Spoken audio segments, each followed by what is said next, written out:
Tell me a little bit about the process of, like you said, you realized it had to be a memoir, and then you started doing research, or your whole life maybe was the research leading up to that. How did you start writing these things down?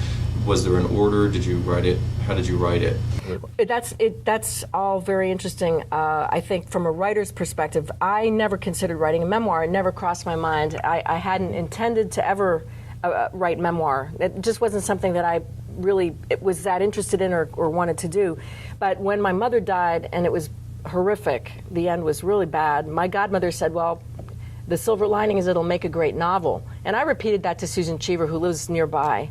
And she said, this is going to be a memoir. And that triggered something, fear. It triggered this huge amount of fear in me.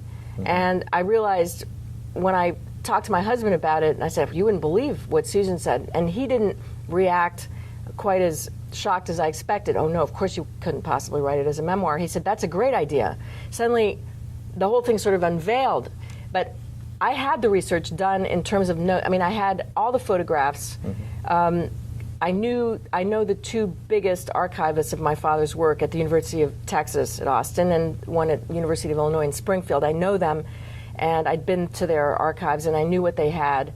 I knew I could get the material if I needed it. I also had access to all the family photographs and my own journals, which I kept for years and years and years. I had daily journals. So I had a lot of and also the two biographies of my father's and my father's own work, his own novels. I had all this material from which to work.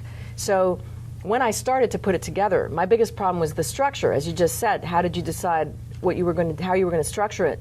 And I said that to my husband at 2 o'clock in the morning, waking him up. I don't know how to start this book. I don't know what to do.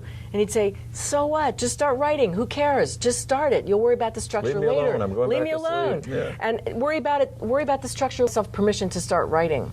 So I wrote a lot more than ended up in the book, just to get it out. And then I organized it in terms of the structure. And it ended up being much more chronological than I expected it to be. It's something to do with that too. Finally, he said, don't flash forward. Don't tell us what happened. Let it read like a novel. Let us find out as we go. It keeps the tension very high. So that was good. Stories of my mother, I realized that I didn't want to do a Mommy Dearest type of book, as you suggested earlier. And I was so frightened to not get her right that I decided to let her stories talk for her. And that would add a great deal of humor, too, to the story. She always accused me of being humorless. And then, actually, it was one of my novels, but I can't remember which one she read, and she said, you're very funny in writing. I never thought of you as funny, but you're funny in writing. And I thought that was interesting, because I don't know if I'm funny or I'm not funny, but I thought it was very important that this book should show the great amount of hilarity in these stories, too. That it wasn't all dark and awful and Mommy Dearest situation like that. I also don't think that there was any true maliciousness in her intent. I think she was a very disturbed person, and that she repeated a pattern that was something that had happened to her when she was a child. That's what I really think. Now, you mentioned fear twice in that passage, and you're talking about the fear, and I'm assuming it's the fear of, I was assuming it would be the fear of exposure, writing a memoir like this, that was what frightened you when somebody said memoir, because you put yourself on the line. But then you said you were afraid of not getting her right. Yeah. Those were the two big fears, were they, or what was the big? Both of those. I think this is true for most children of alcoholics, I would say. It's extremely important to not ever do the laundry outside, to never do the dirty laundry outside. And that the secret, the big thing that you're protecting is the myth that there's nothing going on here. So the minute somebody says, this is a memoir, that means you're exposing the myth. You're saying it's not true. As you wrote recently, you're saying that no, red is red and not red is blue, and not denying it. And your brother, your adopted brother, reacted well? Jamie's amazing. He's Jamie, for many years, I kind of tried to show that here too, is that he had a different relationship with her. She was very protective of him. She was not what I would call maternal in the normal sense, but she was very protective of him, and they had great repartee, humor, between them, and also games. She was a great poker player, and he loved playing cards with her. So they had a different relationship. She didn't antagonize him in the way she antagonized me, and she didn't say those terrible things to him. I think that was reserved for me. Now I learned that there were two other people she did that to, my godmother and my cousin Kate.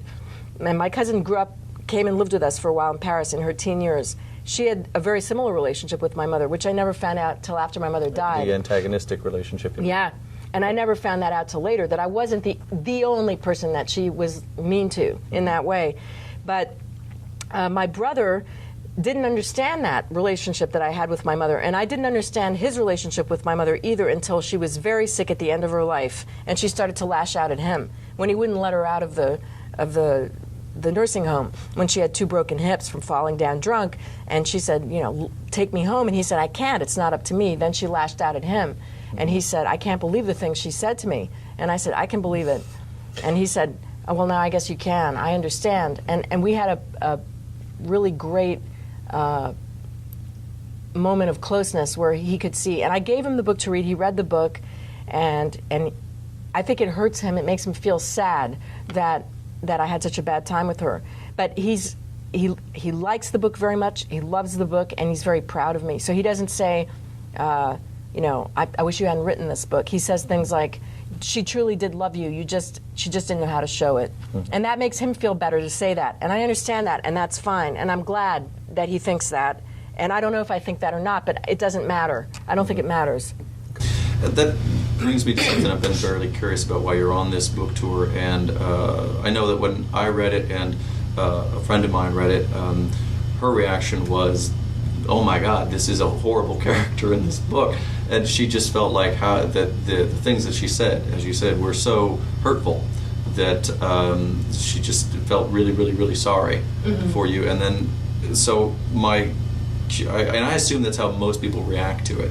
But I'm also curious about if you had any sort of other reactions to people. I might think that some of her friends would think that you had, you know, not reported it accurately or had reported it unsympathetically, but that's not really the case. No, it's not the case. And the thing is, I really hope nobody feels sorry for me, because I really don't feel sorry for myself at all. In fact, I'm so grateful to be alive. I've been given this fantastic life. I have a magnificent daughter and a magnificent marriage, and I'm so grateful for that. I really feel like it's a reprieve. I feel like I got off the Titanic before it sank. And I'm grateful, and I really don't have regrets, and I don't have any feelings of shame about the way my mother was, and I hope my daughter doesn't have any feelings of shame at all about the fact that I'm an alcoholic who no longer drinks. You know, I haven't had a drink in 17.8 years. So long before my daughter was born, I stopped drinking, and that was my gift at a new life, a chance, you know. And my mother suffered terribly, I think. It must have been horrendous, the way that her life ended and the way that she ended up miserable and alone, you know. So first, I hope nobody feels sorry, because I don't feel sorry for myself at all. My mother's friends, for the most part, the ones that I know best and feel closest to, have been incredibly supportive, and they're amazed. In fact, they say, we expected you to really paint her in a very dark way, and you didn't. You showed her strength and her humor and her beauty and all the things that were wonderful about her. She was a complex person. She was not two-dimensional. You know, she's extremely complicated. Actually, my godmother's friend called her 2 days ago and said, am I sick because I actually really like Gloria in this book? Is there something wrong with me? And she said, not at all. That's what you're supposed to see. So I suppose different people react to it differently. Mothers, I imagine, especially young mothers, will react very badly and say, God, how could a mother say those things to her child? But you know, when my daughter was younger and my mother was still alive, and I didn't have awareness really of the depth of how mean those things were, my husband told me, you're saying some of those things, not those things, but you're saying things to our daughter that I don't like. Like, what's the matter with you? That was like an automatic reaction. What's wrong with you? And that's almost like a trigger, like something that just comes out of my mouth, which isn't intended in any way to indicate that there's something wrong with her. It's like, in this moment, what's bothering you is more what that means.